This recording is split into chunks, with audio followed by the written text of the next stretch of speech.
Hello hat friends. I am going to show you how to roll a brim. This is Fox River 2. There's in a couple colors on the website. It's a Brim brand hat.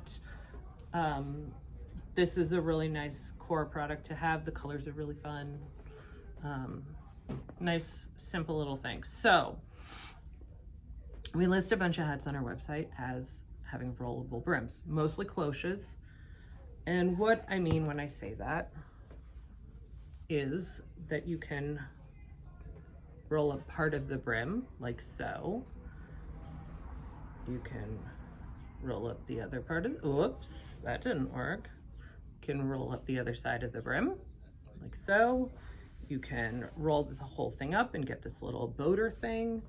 Sometimes really cute if you do it on the back of your head. Or you can wear it really deep and hide from the universe, which also has its values.